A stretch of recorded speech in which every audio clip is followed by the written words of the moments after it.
오늘도 이렇게 귀하고 복된 자리에 함께 하신 여러분 모두를 주님의 이름으로 축복합니다. 드디어 이제 주님의 유언 설교에 도착하였습니다. 주님께서 십자가에서 고난을 당하실 그러한 때가 가까이 오심을 아시면서 철저하게, 우리 주님은 아주 철저하게 계획적으로 사셨습니다. 믿습니까? 우리들은 무계획적이죠. 즉흥적입니다. 굉장히 즉흥적인데 우리 주님은 아주 이 세상에 오시기 전부터 계획하셨고 그 계획하심을 이루셨습니다.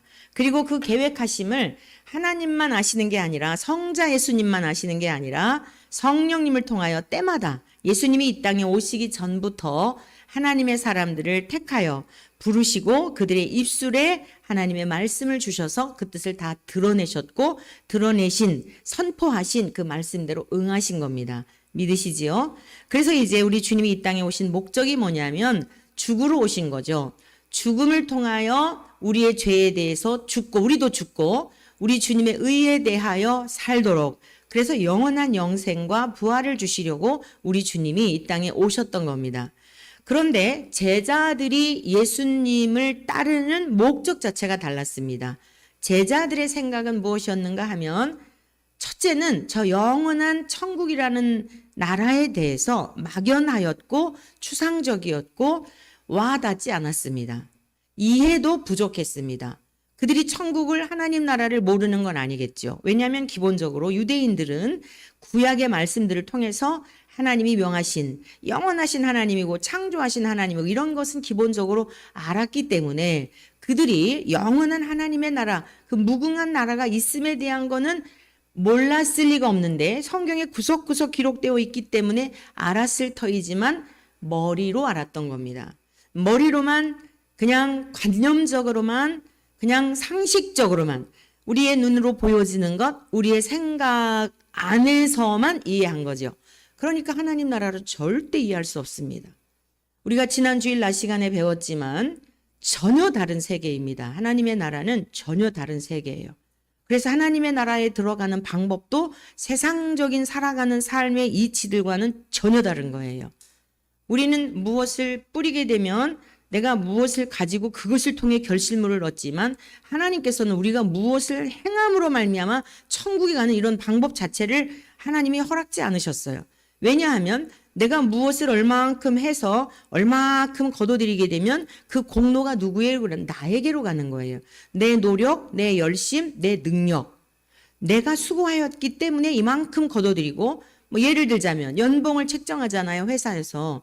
근데 왜 회사를 다 이렇게 옮기죠? 이직하는 이유가 뭐냐면 내가 이만큼 일했으니까 회사에서도 나에게 이만큼 대우해 줘야 한다고 생각이 하는데 직원의 생각과 사주의 생각이 다른 거예요. 그래서 몇 번 협상을 해보다가 아니면 저 사장은 얘기해봐야 말이 통하질 않아. 그러니까 괜히 부딪히느니 내가 다른 데 가는 게 낫지 하고 이직을 하는 거예요. 내가 이만큼 했으니 이만큼 대가를 최소한 지불해 줘야 되지 않느냐라고 하는 게 세상적인 관점입니다. 하나님 앞에 우리가 그럴 수 있습니까? 제가 하나님 앞에 이만큼 열심히 52주 예배를 드렸으니 나를 천국에 보내주세요 라고 우리가 할 수 있는 거예요. 세상적인 관점에서. 제가 평생 살면서 꼬박꼬박 11조를 했으니 천국에 보내주세요 라고 할 수 있는 거예요. 그것은 우리가 세상에 살아가는 방법에 의한 하나님께 대한 요구인 거죠. 그런데 이 모든 것은 뭐냐면 다 상대적인 거예요. 그래? 너 주일도 52주 잘 지켰어? 그럼 너 어렸을 적부터 계속 지킨 거야? 아니요. 전 모태신앙이 아니거든요. 그럼 너 그 나머지는 어떻게 하겠어? 네가 20대 때부터 교회를 다녔다면 그 20년 동안 어렸을 적부터, 아니 태중부터 교회를 다닌 자들에 비하면 너는 천국 들어올 자격이 없잖아. 이런 불합리한 점이 있는 거예요. 그래서 하나님이 우리를 불편하게 하시고 우리를 올가매려는 게 아니라 사랑이시기 때문에, 공의로우신 하나님이기 때문에 죽음 직전에 믿어도 전심으로 하나님께로 돌아오고 지난날의 죄를 회개하면 구원해 주시는 거예요. 그것을 은혜라고 말해요. 믿습니까? 그러니까 하나님이 우리의 행위를 무시하는 게 아니라 너희들이 아무리 노력을 해도 이 장관 엄청난 나의 나라에 들어올 수가 없어. 나의 나라에 너희들의 그런 어떤 노력을 가지고 뭐 선한 거 했다고 가지고 올 수가 없는 거야. 그러니까 내가 그냥 공짜로 줄게. 그냥 이 사실을 믿어. 하나님이 욕을 원하시는데 또 거기에 대해서 인간들은 어떻게 우리가 아무런 노력도 하지 않고 갈 수 있나요? 그래도 내가 뭔가 하는 게 있으니까 보내주시겠지 하고 하나님과 자꾸 변론하려는 거예요. 오늘 주 앞에 나와 예배를 드리고 영상으로 예배를 드리는 하늘가족 여러분 모두에게 여러분의 생각과 여러분의 관점과 여러분들의 가치관과 경험들을 십자가로 깨트리시는 은혜가 있기를 축복합니다. 그래서 우리 주님이 지금 제자들이 예수님을 따랐던 목적 자체가 뭔가가 열심히 예수님 곁에 있으면 예수님이 대통령이 됐을 때 우리가 세상에서 너무 짓눌리고 배움도 짧고 뭐 가난한 집에 태어나고 대부분 뭐 의사의 집에 의사가 태어나고 학자의 집에 학자가 태어나잖아요. 그러니까 뭐 나는 뭐 공부 가방끈도 짧지 베드로의 예만 들더라도 나는 뭐 하나 세상에서 뭐 아무리 평생 노력하고 살아본들 폼나게 살 수 있는 가능성이 전혀 없는 거예요. 베드로를 예를 들자면. 그런데 예수님을 보니까 많은 사람들이 추종을 하죠. 그리고 예수님의 능력을 보니까 지금까지 보도 듣도 못한 그런 이적들을 행하시는 거예요. 이야, 이런 분이 대통령 되고 왕이 되면 정말 끝내주겠다. 야고보와 요한의 경우 우리 지금 야고보서를 요한복음을 우리가 함께 배우고 있는데 수요일마다 이 요한복음을 기록한 요한은 달라요. 베드로하고 좀 달라요. 상황 자체, 배경 자체가. 어업을 하는 집안의 아들이에요. 어부이고 일용직 어부이고 베드로는 이 요한은 그리고 야고보는 어업을 하는 집안의 아들이에요. 그러니까 많은 어부들을 부리는 어부들이 있어요. 배도 굉장히 많고 부잣집 아들이에요. 그래서 야고보와 요한의 어머니가 예수님께 나와서 당신 곁에 내 아들을 한편 오른쪽에 한편 왼쪽에 앉혀주세요라고 한 거예요. 권력 좀 나눠주세요. 우리 아들들에게. 돈을 다 가져보니 별거 아닌 거예요. 좀 뭔가가 힘을 자랑하고 싶은 거예요. 명예도 얻고 싶은 거예요. 그래서 따라왔던 겁니다. 이게 예수님께서 부활하시고 하늘로 승천하시며 성령님이 충만하게 임하시기 전까지 예수님 주변에 있었던 모든 사람들의 상태였어요. 그랬는데 예수님이 주시고자 하는 건 뭐예요? 영구한 나라예요. 그 영원한 나라예요. 세상의 권력을 가져도 몇 년 못 가잖아요. 아무리 뭐 미모가 탁월해도 우리 육체라고 하는 것은 쇠하는 것이기 때문에 세상을 창조하신 영원한 하나님은 그 영구한 세계, 진짜 좋은 거. 진짜 이런 세계가 있었구나. 그 세계를 주시기를 원하는 거예요. 근데 지금은 우리가 믿음으로 살기 때문에 그냥 우리의 영으로, 우리의 인격으로, 우리의 정신과 그러한 것들이 변화가 되니까 육을 입고 살아가는 세상도 다르긴 하죠.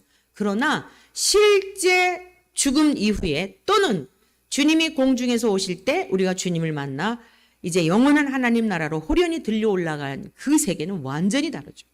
듣는 것과 보는 것과는 설명할 수가 없는 차이가 있는 거죠. 자, 그래서 예수님이 지금 제자들이 따르는 이유와 목적을 너무도 잘 아셨어요. 그러니까 이들은 세상의 것을 욕망하고 세상의 것을 열망하고 세상의 것을 이루기 위하여 따르는데 주님은 이들이 생각했던 그 기대치와는 전혀 다른 아주 비참하고 처참한 모습으로 돌아가셔야 되니 제자들이 다 도망갈 것 아셨어요. 그리고 제자들이 염려하고 근심하는 것도 아셨어요. 왜 염려했냐? 자꾸만 예수님은 이별을 얘기하신단 말이에요. 죽음을 얘기하신단 말이에요. 내가 곧 죽을 거라는 얘기를 하시는 거예요. 불안하잖아요. 우리 부모님들이 자꾸 젊은 부모, 나이 드신 분이야 어쩔 수 없지만 젊은 부모님이 자꾸만 그냥 곰방 죽을 것처럼 막 말 한마디 한마디가 너무 신중하고 막 말하면서 눈물 짓고 막 금방 무슨 일이 날 것처럼 하면 자녀들이 얼마나 불안하겠습니까? 주님이 다 아셨어요. 제자들의 상태를 아시고 그래서 너희는 마음에 근심하지 말라. 내가 죽으러 간다는 이야기를 너희들한테 3번을 예고하셨거든요. 예수님이 그 죽으심에 대하여. 부활하신 후 3번 나타내시고. 자, 그래서 내가 지금 죽으러 간다는 이야기를 너희들에게 했는데 자꾸 근심을 한다마는 왜 근심한 거예요? 예수님 돌아가시면 안 되는 거예요. 이거 뭔가 폼나게 해야 되는데 한 자리 할 줄 알았는데 돌아가시면 닭 줬던 개 지붕 쳐다본다. 그렇죠? 이게 아니었는데 직업도 다 버렸는데 또 다시 그물도 사야 되고 얼마나 힘들겠어요. 다시 그 일을 돌아가려니 이것도 기가 막힌 거예요. 가족들에게도 체면이 안 쓴 거예요. 오죽하면은 베드로의 장모가 열병이 났었을까요? 요즘으로 말하면 화병이 난 거예요. 요놈의 사위가 가뜩이나 무능한 사위하고 내 딸이 그냥 결혼 생활하면서 힘든 거를 보며 열불이 났는데 그나마 그 얄궂은 그물도 다 버려두고 보니까 그냥 한량과 같이 맨 어떤 목사라는 사람이요 글쎄 예수님 보고 무의도식하면서 뭐 무전 취식을 했대나 진짜 기가 막혀갖고 이동환이 이를 지지하는 변영 땡이라는 목사가 글쎄요 그 페이스북에 그걸 썼더라니까 예수님이 도대체 와서 한 일이 뭐니 무의도식하면서 아무것도 한 일도 없고 사람들이 주는 그런 그 공짜로 무전 취식 돈도 안 내고 그리고 식사를 하고 다녔다는 거예요. 이게 목사가 할 얘기예요. 근데 그 목사가 또 장로님 아들이라더라고. 서울에 있는 장로 아들. 진작 출교를 당했어야 되는데 그 아버지가 그 힘을 써가지고요. 이동환이보다 먼저 출교될 짓들을 여러 가지 했더라고요. 그랬는데 아버지가 또 힘을 쓰고 그냥 이래가지고 지금 목회를 하고 있어요. 저쪽 충청도에서. 근데 그 페이북에다 그랬더라니까요. 예수님이 공짜로 돈 내고 그리고서는 얻어나 잡수고 얻어나 먹고 뭐 한 일이 뭐가 있니. 이게 목사가 하는 일이에요. 여러분 이게 현실이에요. 그리고 그 사람이 날 보고 뭐랬냐면은 빨리 되지라고 기도하고 있대요. 저를 박땡순이 빨리 되지라고 기도하고 있다 그러더라고요. 얼마나 기가 막힌 현실인지 몰라요. 네, 참 감사하죠. 의를 위하여 박해를 받은 자는 복이 있나니 제가 확실히 천국 백성인 게 확실하니까. 기가 막히고 어이가 없어요. 예수님 당시에도 제자들 입장에서는 그러니까 베드로의 장모 입장에서도 보니까 너무 기가 막힌 거예요. 맨 그냥 보니까 좀 근사한 사람들하고 같이 어울리는 게 아니라 그런 사람들만 만나면 싸우는 것이죠. 그때 당시에 바리새인, 서기관, 대제사장 이런 사람들은 다 흠모하는 사람들이었거든요. 근데 예수님이 이런 사람들만 만나면 싸우시네. 그리고는 맨 세리, 창기, 직업도 그냥 다 별 볼 일 없는 그 사람들의 행색 자체가 벌써 초라하잖아요. 얼마나 열불나겠어요. 오죽하면 화병이 났겠냐고요. 주님께서 이 공관복음에 기록되어 있는데 베드로의 장모를 고쳐주신 장면이 다 달라요.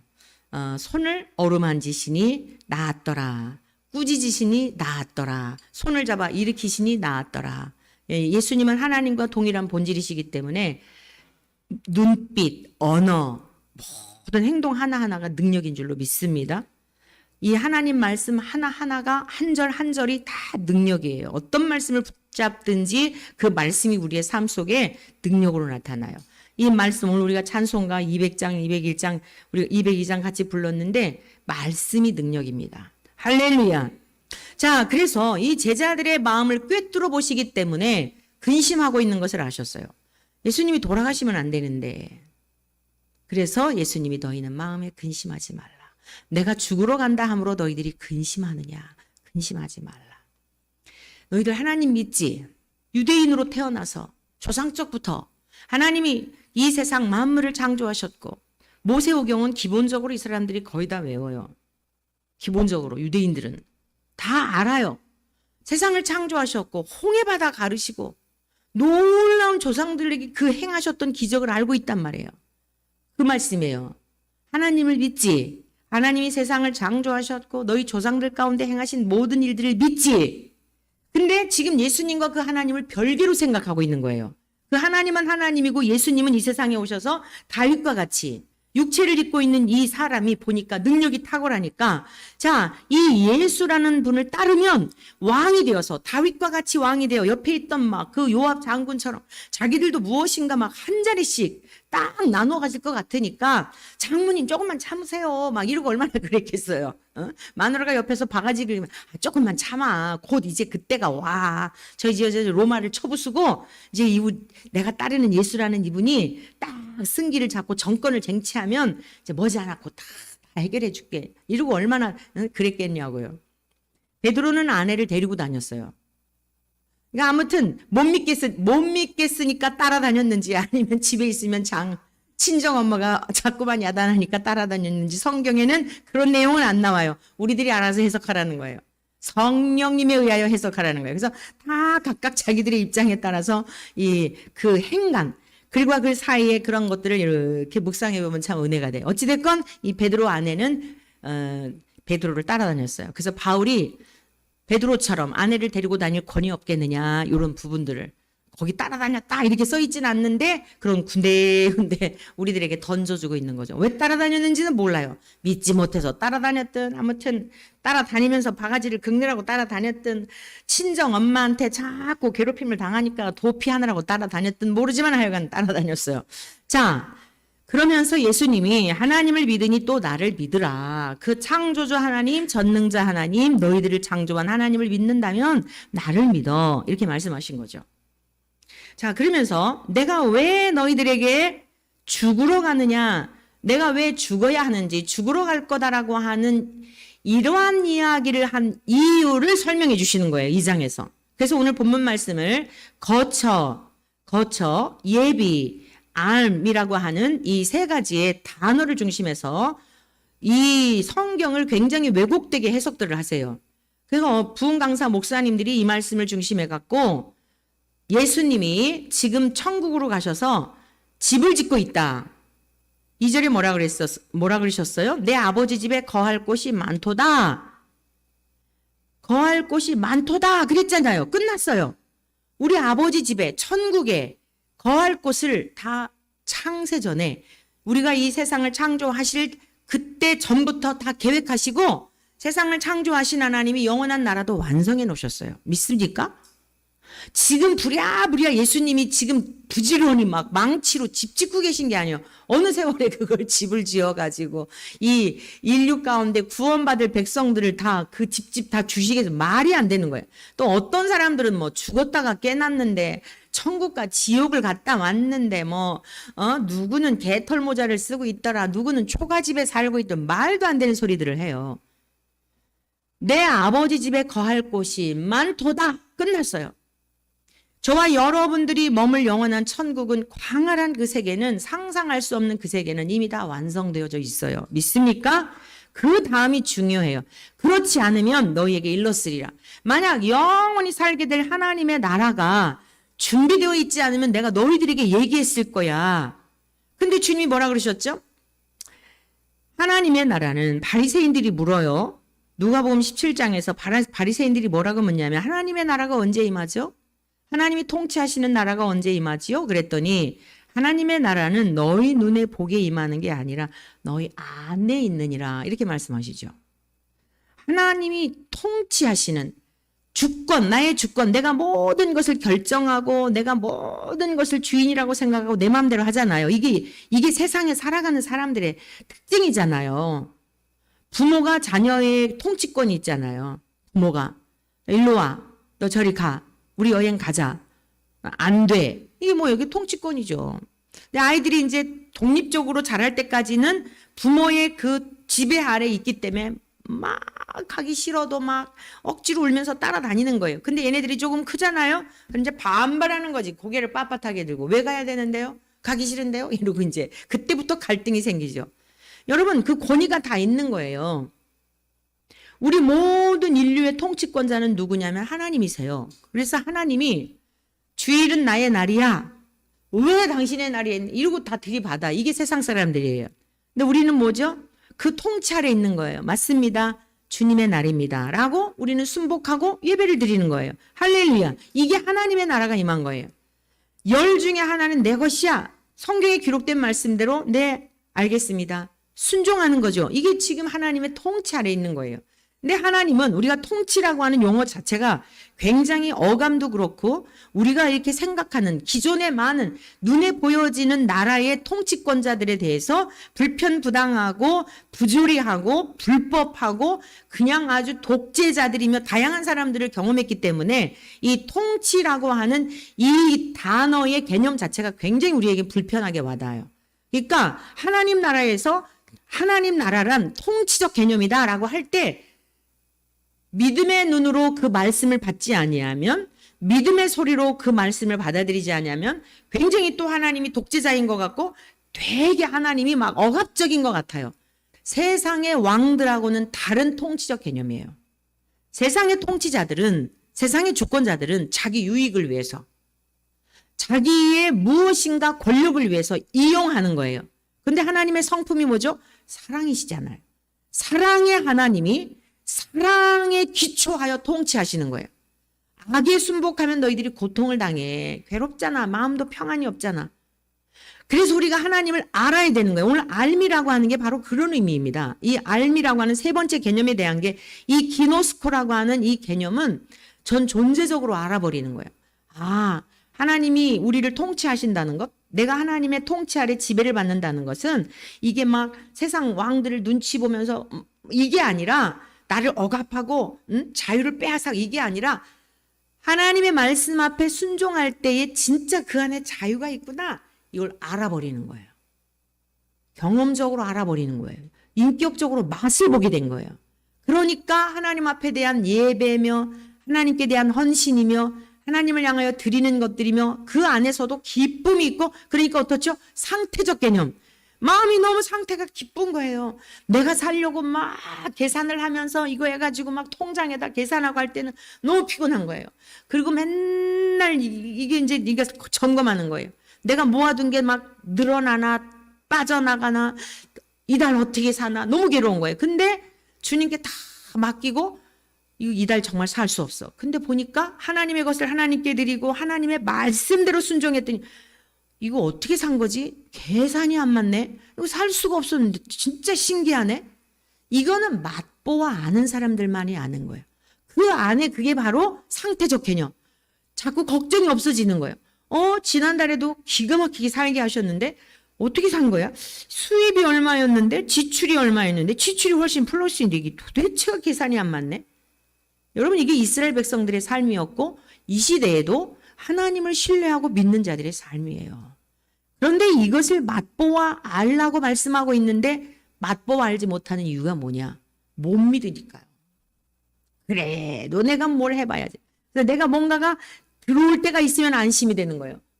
들어올 때가 있으면 그게 기도의 응답으로 하는 거예요.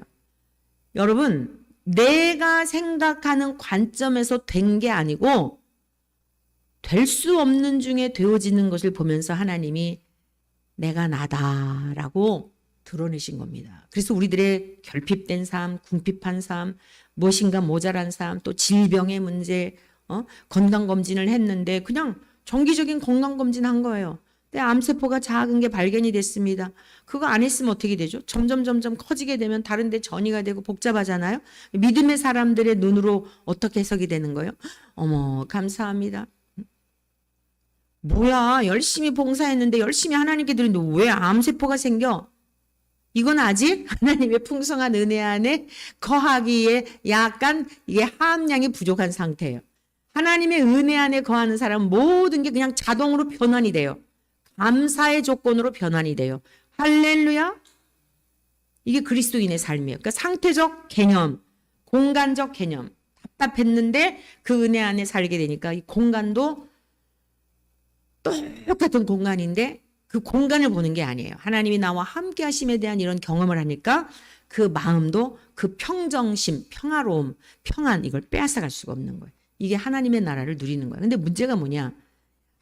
항상 그 상태이면 좋을 텐데 이게 또 갑자기 다음 달 또 뭐 카드값 낼 때가 되면 또 쿵쿵 하는 거예요.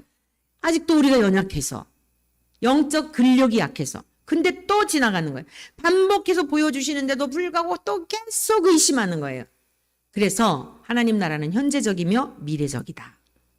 우리가 마음의 상태도 누리고 하나님의 통치도 받고 그러지만 순간순간 넘어지면서 또 의심하면서 그러면서 우리가 자라가죠. 근데 영구한 하나님의 나라, 지금 우리 주님이 내 아버지 집에 거할 곳이 많도다. 그 영원한 그 나라를 준비해 놓은 그 나라는 완전한 하나님 나라예요.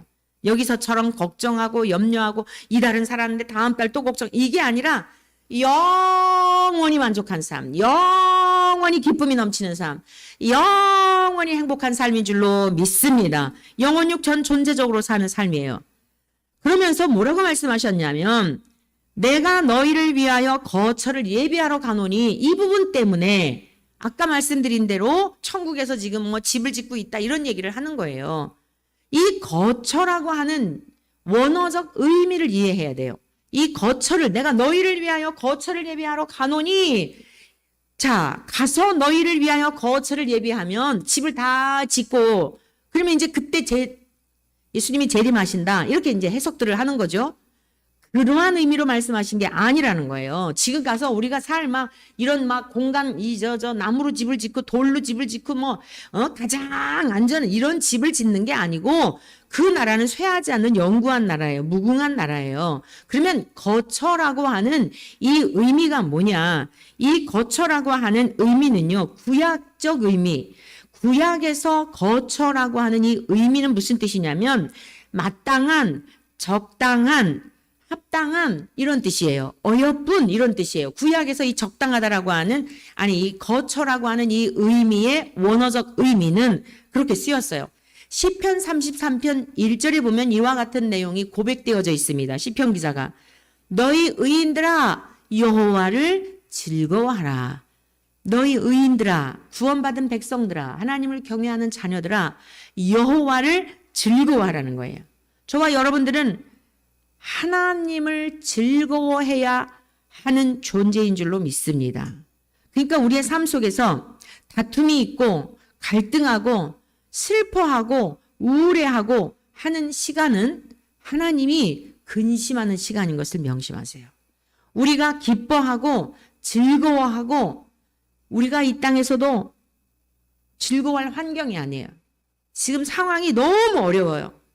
그런데도 우리를 창조하신 하나님 아버지 앞에, 여러분 관계성 속에서 말고 하나님과 나와의 관계성 속에서 그 마음이 무너지지 않도록 지켜내는 게 사명이에요. 우리가 성전을 청소하고 저 같은 경우에 또 거리에 나가서 복음을 전하거나 기도회를 하거나 목사로서 오늘 강단에 서서 설교를 하거나 이걸 사명이라고 그러죠. 근데 더 중요한 가장 우선적인 사명이 뭐냐? 하나님 앞에서 하나님이 뭐를 원하신다고요? 즐거워하기를 원하시는 거예요. 상황을 보면 어때요? 즐거워할 일이 하나도 없어요. 그제 월요일 날 나갈 때도 주여 오늘은 또 몇 명이나 나올까? 지난번에는 목사님하고 저하고 우리 강집사님하고 셋이 나갔는데 이번 주에는 누가 올까? 나가기 전에 항상 싸워요. 내적으로 항상 싸우거든요. 내 진짜 왜 이렇게 별나게 이게 이러고 그래요. 자, 그런데 마음으로 너무 마음이 어려운데 그럼에도 불구하고 어떻게 하죠? 순종하고 나가는 거죠. 왜? 기도를 그냥 한 게 아니라 주께서 감동을 주셨기 때문에 순종한 거잖아요. 시작 자체가 순종이죠. 그게 성령으로 시작한 거예요. 근데 월요일 딱 시간이 점점 되죠. 폭염에 너무너무 힘들잖아요. 그러니까 그 짧은 몇 시간 동안 마음이 너무 복잡한 거예요. 그때 뭐를 하는 거예요? 쳐서 죽이는 거예요. 두 가지 마음. 나가기 싫은 마음. 안 나갈 수는 없잖아요. 근데 나가긴 나가야 되는데 썩 흔쾌히 기쁘진 않아요. 주님이 원하시는 게 뭐라고요? 즐거워하는 거. 하나님과 나와의 관계성 속에서 나가기 싫은데 진짜 눈물 나는데 그래도 그 마음을 요동하지 않고 그 마음을 지키는 거, 이게 사명이에요. 이게. 거기까지 가서 기도회 하고 하는 건 그 다음이에요. 하나님과 나와의 관계성 속에서 정말 기뻐할 수 없는데, 여러분 자녀들과의 관계성 속에서 그냥 애들이 얼마나 다 지지고 볶고 이러잖아요. 이 여름날에 지지고 볶고 하는 일이 더 심하죠. 이제 방학이 돼갖고 또 늘상 붙어 있잖아요. 그거 보면은 너무 마음이 힘든 거예요. 여름이라고 하는 나라, 이 때는 장맛비, 태풍, 폭풍 오죠? 영적으로도 여러분들이 영적으로 근력 훈련하는 시간인 걸 깨달으시기를 축복합니다. 정신 바짝 차리고 마음의 평정심을 무너뜨리지 않도록 붙들어야 되는 거예요. 그게 사명이라니까요. 저 아프리카에 가서 하는 그 사명만 생각을 하는데 아니에요. 하나님과 나와의 관계성 속에서 이 마음을, 여호와를 즐거워하라. 그 뒷부분에 보면 뭐라 그랬냐면 찬송은 정직한 자들이 마땅히 할 바로다. 여기 마땅이라고 하는 게, 이게 마땅이라고 하는 게 거처라는 단어하고 똑같은 거예요. 구약적 의미에서. 합당하다는 거예요. 찬송이 언제 나오죠? 기분이 좋을 때 나오잖아요. 기쁨의 표현이 찬송이잖아요. 그러니까 구원받은 백성들은 어떠한 상황과 환경 속에서도 요동할 수밖에 없는 흔들리는 그런 시간들이지만 그런 시간들 속에서도 감사해야 되는 거예요. 감사. 우리 하율이가 잠깐 왔다 갔어요.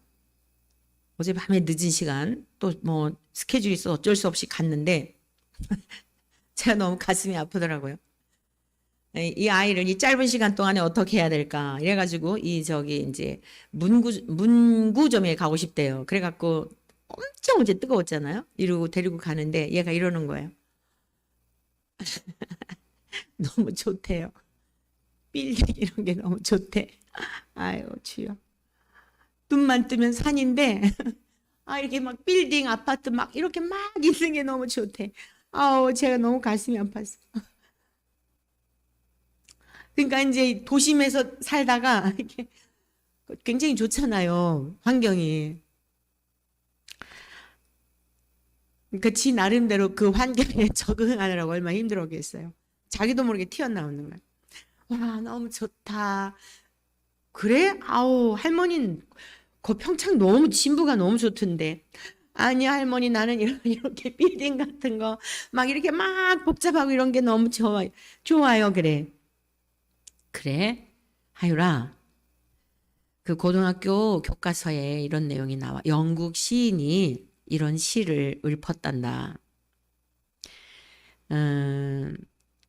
도회지에 사는 사람들은 그랬더니 도회지가 뭐예요? 그래서 도시. 그러니까 이렇게 서울, 의정부 많은 사람들이 모여 있는 곳을 도시라 그러지. 자, 도시에 사는 사람들은 너희가 살고 있는 그런 곳을 동경을 한다는 거야. 그리워한다는 거야. 너무 가고 싶어 한다는 거야. 그래서 어때? 서울에 살다가 의정부나 뭐 인천이나 막 이런 데 막 많은 사람들이 모여 사는 곳에 있던 분들이 이제 휴가 있잖아? 그럼 휴가를 당하면 어디를 가? 시골을 가잖아. 왜 그래? 너무 그게 좋은 거야. 복잡하고 막 정신없이 막 이러고 하니까 쉬고 싶은 거야. 그래서 하나님이 만드신 자연이란 하늘, 땅, 바다, 그 앞에 가면은 냇가 있잖아. 이런 걸 말하지. 물이 막 흐르고 너무너무 좋은 거야. 복잡한 생각을 다 멈추고. 그래서 도시에 사는 사람들은 그 시골을 너무너무 그리워하고 가고 싶어서 휴가철이 되면 가고 그런다는 거야. 그런데 그렇게 도시에 사는 사람들이 가고 싶은 그 시골에 사는 사람들은 그거를 귀한 줄을 모른다는 거야. 그래가지고 지루해하고 답답해하고 그러니까 서로 이해가 안 되는 거야. 시골에 사는 사람들은 서울 사람들이 그게 막 좋다 그러지. 시골 사는 사람들은 지루한데 그거 왜 좋은 거지? 이렇게 생각하지. 그래가지고 시골 사는 사람들은 누리고 즐기고 하지를 못한다는 거지. 너 어떻게 생각해? 그랬더니 이렇게 대답하는 거예요. 그러니까 있는 곳에서 그것을 즐기라 그런 얘기군요. 이러는 거예요. 그래, 바로 그거야. 때가 되면 너 이제 나중에 공부하려고 하면 또 서울에 올 수도 있고 잠깐인 거야. 응? 할머니는 정말 시골에 가 살고 싶어. 옛날엔 시골이 진짜 지루했거든. 근데 지금은 너무 복잡해. 생각도 없이 막 그러고 다녀. 그래서 항상 하나님의 말씀을 묵상하고 하나님을 생각하지 않으면 마음을 빼앗겨갖고 내가 왜 사나 어디로 가나 그러기 때문에 늘 하나님의 말씀을 묵상하고 그러니까 시골에 있어도 행복하고 서울에 있어도 행복하고 그러는 거야 라고 이야기를 나눠줬죠. 여러분 좋은 환경이어서 찬양하는 게 아니에요. 그리스도인의 삶은 이 거처가 무슨 뜻이라고요? 합당한, 적당한, 어여쁜, 하나님이 보시기에 어여쁜 삶. 그러한 삶을 주시려고, 그러한 삶을 우리에게 허락하시려고 주님께서 예배하러 가신다는 거예요. 예비. 자, 그럼 신학적 의미의 거처를 좀 더 살펴보고 예비에 대한 단어를 우리가 함께 의미를 배우겠는데요. 신학적 의미는 뭐냐면 이게 거처라고 하면은 우리는 집, 장소, 공간 이런 걸 생각한단 말이에요. 근데 이런 눈에 보여지는 공간이나 장소를 의미하는 게 아니라 주님이 지금 말씀하신 이 거처, 내가 너희를 위하여 거처를 예비하러 가노니 라고 하는 이 헬라어의 토포스라고 하는 것은 토포스라고 하는 것은 무슨 뜻이냐면 조건, 잘 들으세요. 조건, 기회, 면허 이런 뜻이에요. 면허증이 왜 필요하죠? 무면허증으로다가 면허증이 없는데 운전을 하면 아주 크게 걸려요. 왜 오토바이 면허증이 필요하죠? 조리사 면허증이 필요하죠? 의사 면허증이 필요하죠? 목사도 함부로 하면 안 되고 목사 안수증을 왜 주죠? 그 사람에게 자격을 주는 거예요. 우리 주님이 지금 내가 너희를 위하여 거처를 예비하러 가노니 라고 하시면서 이 뜻이 뭐냐면 구약적 의미는 너희들이 하나님의 백성으로서 하나님의 피조물로서 하나님의 자녀로서의 삶은 항상 기뻐하고 즐거워하고 이것은 마땅히 할 일이다. 당연한 거다. 특별한 게 아니다. 라고 구약에서 말씀하고 있다면 주님이 말씀하신 이 토포스라고 하는 이 거처의 의미는 뭐냐면 내가 너희를 위하여 아버지 집에 살 수 있도록 이미 충분히 다 준비가 되어 있는데 그곳에 들어가 살 자격을 얻도록 조건이 성립이 되도록 너희들에게 면허증을 주도록 아버지의 자녀가 되는 자격을 주기 위해서 내가 예비하러 간다 라고 말씀하신 거예요. 자, 그러면 예비라고 하는 뜻은 무엇일까요? 예비라고 하는 이 뜻은 무슨 뜻이냐면 적합함이라고 하는 단어에서 유래한 거예요. 우리가 하나님의 나라에 들어가기 적합하도록, 합당하도록, 마땅하도록 그 자격을 얻기에 적합한 그 일을 위해서 내가 십자가에서 죽는다라고 말씀하신 거예요. 이해가 되셨습니까? 이게 유언설교 첫 번째 하신 말씀이에요.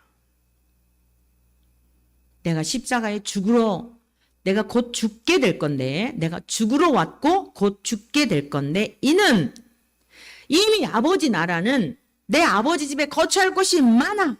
내 아버지 집이 다 준비되어 있어. 너희들을 맞이할 다 준비가 되어 있는데 너희들이 지금 거기 들어가 살기에 적합하지가 않아. 자격이 안 돼. 왜? 죄 가운데 태어나서 생각하는 거나 계획하는 거나 조금만 틈새 있으면 혈기출만 하고 그냥 속이 다 뒤집어지고 도대체 믿음이 있는가를 볼 수 있나 없나. 우리가 이 땅에 사는 이유는 뭐냐면 그거 다 드러내는 시간이에요.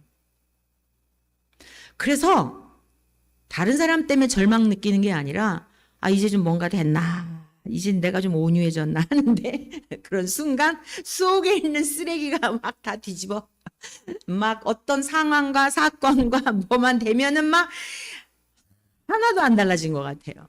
그래서 절망을 느끼는 거예요. 이렇게 믿어가지고 천국에 갈 수 있을까? 내가 그동안 믿었던 게 뭐지? 내가 그동안 배웠던 게 뭐지? 내가 그동안 변화되었다고 생각했던 착각이었던 거 아닐까? 막 그냥 아주 너무너무 힘들죠. 지옥이죠. 이제 그때는 이때다 싶어가지고 또 마귀가 막 바라지를 뿌려요. 야, 네가 그래가지고 뭐 목사야? 야, 네가 그래가지고 무슨 뭐 장로야? 네가 그래가지고 무슨 뭐 권사야? 막 속살거려. 그때 믿음의 방패를 딱 대는 거예요. 그래, 맞아. 내가 봐도 진짜 웃겨. 내가 봐도 진짜 목사의 자격 하나도 없거든. 내가 봐도 무슨 권사야 집사는. 아이고 진짜 내가 봐도 아니야. 야, 근데 내가 지금 네 드러낸 정도만 있겠냐? 내가 지금 생각으로 드러나지 않은 건 얼마나 더한데. 그런데 어쩌랴. 그럼에도 불구하고 하나님이 나를 여전히 사랑하시거든. 이게 믿음의 방패예요. 네가 아무리 나를 정죄하고 참소해도 그래도 하나님이 나를 사랑하시는데 나도 내가 마음에 안 들고 나도 나를 사랑할 수가 없어. 근데 하나님이 이 존재 자체로 사랑하신데 있는 모습 그대로를 알고 나를 부르셨다니까. 그러니 더 이상 나에게서 나는 이런 생각을 통하여 넘어뜨리고 환경의 평화를 깨고 네가 다 뒤집어 엎으려 했다 할지라도 우린 넘어가지 않아. 그래, 잠시 잠깐 연약해서 넘어갔지만 우리는 더 강건해질 거야. 우리는 더 하나님 앞에 온전한 모습으로 이 연약한 모습을 보았으니 더 기도하게 될 거야. 그러니까 너는 아무리 나를 정죄하고 참소할지라도 하나님 앞에 더욱 가까이 가도록 너는 나의 연약함 속에 하나님께서 잠시 잠깐 사용하셨다고 생각하니 더 이상 나의 생각 속에 침투하지 못할지어다. 할렐루야. 여러분, 여러분의 생각을 지키시기를 바랍니다. 그래서 우리 주님이 그 영혼은 하나님의 나라에 들어가기에 적합하도록, 합당하도록 준비하다, 마련하다라는 뜻이에요. 이 거처라고 하는 것은 하나님 나라에 들어가기에 합당하고 적합한 그러한 자가 되도록 내가 준비하러 간다, 마련하러 간다. 망치를 들고요? 아니요. 십자가에서 피 흘려 돌아가심으로 우리의 더러운 죄를 깨끗이 씻겨 주시기 위하여. 그게 예비함의 의미입니다. 그러면 알다라고 하는, 자, 본문 말씀 같이 보시겠습니다. 3절부터 쭉 봅니다. 가서 너희를 위하여 거처를 예비하면 내가 다시 와서, 이제 주님의 재림도 부활 사건도 의미하지만 재림도 같이 포함되어 있는 뜻이에요. 너희를 내게로 영접하여 나 있는 곳에 너희도 있게 하리라. 내가 어디로 가는지 그 길을 너희가 아느니라 이랬어요. 여기서의 알림이라고 하는 것과 뒷부분에 있는 알미라고 하는 7절의 알미라고 하는 내용은 조금 의미가 달라요. 여기서 내가 어디로 가는지 그 길을 너희가 아느니라. 이게 뭐냐면 감지하다, 보다 이런 뜻이에요. 이 에이도라고 하는 단어를 썼어요. 원어적으로. 한글로 보면 똑같아요. 그런데 너희들이 내가 죽는 것을 보게 될 거야 이 뜻입니다. 그러면 예수님이 십자가에서 죽는 것을 보게 되는 것은 지식적으로 알게 되는 거죠. 자기 눈으로 목도했으니까. 그냥 사실적인 거예요. 그걸 감지하는 거예요. 그리고 주님께서 미리 이걸 다 경고하셨는데 진짜 대제사장들과 서기관들과 장로들에 의해서 진짜 십자가에서 돌아가시네. 너희 중 하나가 나를 팔리야. 이거 다 말씀하셨잖아요. 지식적으로 알게 되는 거예요. 이게 에이도예요. 그런데 도마가 뭐라고 질문을 했냐면 제자 중에 가장 의심 많은 도마예요. 주여, 주께서 어디로 가시는지 우리가 알지 못하거늘. 같은 내용이에요. 에이도라는 단어예요. 그 길을 어찌 알겠사옵나이까? 계속 감지하다, 지식적으로 알다 계속 가르쳐 주셨는데 아직 뒷부분에 있는 이 기노스코라고 하는, 그러니까 전 존재적으로 알게 되는 이 알미 있기 전에는 이것도 깨닫지를 못하는 거예요. 무슨 말 뜻인지 이해를 못하는 거예요. 그래서 이런 지금 질문을 하는 거예요. 자, 그래서 주님께서 알지 못하거늘 그 길을 어찌 알겠사옵나이까? 라고 질문을 하니까 우리 주님께서 답변을 해주세요. 내가 곧 길이요 진리요 생명이니 나로 말미암지 않고는 아버지께로 올 자가 없느니라. 앞에서 내가 너희를 위하여 거처를 예비하러 간다. 너희들에게 자격을 주기 위해서 조건이 충분 조건이 되도록 내가 이제 십자가에서 죽을 거야. 이 말씀을 하시는 거예요. 그래서 내가 아버지께로 가는 유일한 구원의 길이다. 진리다. 이건 변함이 없다. 나를 통해서만 너희들이 하나님 나라 아버지 나라에 가는 자격이 주어진다. 이 말씀을 하신 거예요. 그랬더니 그렇게 말씀하시고 7절 너희가 나를 알았더라면, 이거는 단어가 달라요. 앞부분하고. 전 존재적으로 알아버리는 거. 이건 성령님이 오셨을 때를 말해요. 성령님, 예수님과 동일하신 성령님이 우리 안에 임재하시게 되면 이 말씀들이 다 깨달아지는 거예요. 근데 아직 성령님이 오시기 전이었기 때문에 못 알아들어요. 너희가 나를 알았더라면 내가 누구인지, 내가 왜 죽는지, 내가 어떠한 존재인지 이 전반적인 전체적인 게 다 포함되어 있는 거죠. 내 아버지도 알았으리로다. 이제부터는 너희가 그를 알았고 또 보았느니라. 믿어주시는 거예요. 이게 여기서 계속 기노스코로 말씀하고 계세요. 예수님이 선택하셨고 예수님이 가르치시고 다 이제 이러하니까 주님께서 장차 실제로 다 알게 되었기 때문에 요한복음이 이 서신을 이 복음서를 기록하지 않았겠습니까? 주님이 선포하신 것은 그대로 돼요. 믿음이 없어도 믿어주신 것은 그 사람으로 그만한 분량에 이르도록 아버지께서, 성령님께서, 주님께서 삼위일체적 역사하셔서 인도해 가세요. 믿으십니까? 그래서 이제부터는 너희가 그를 알았고 또 보았느니라. 너희들은 내가 했던 이 모든 이야기들을 이 말씀이셨구나 이러면서 그럴 때가 올 거다. 그리고 너희가 내 안에, 내가 너희 안에 거하는 그러한 삶이 얼마나 풍성한지를 누리게 될 거다. 그리고 이제 뒷부분에 계속 성령님에 대하여 어떤 존재로 임재하시는지, 그분이 오시게 되면 어떤지 이거를 뒷부분에 계속 말씀하고 있습니다. 오늘 우리 함께 복된 말씀을 들었어요. 거처의 의미, 또 알미라고 하는 것, 예비라고 하는 이런 의미가 무엇을 말씀하시는지 여러분 말씀을 통해 주님이 자신을 폭로하신 거예요. 말씀을 붙드시고 말씀 안에 풍성함을 누리며 살아가시는 우리 모두 되시기를 주님의 이름으로 간절히 축원합니다.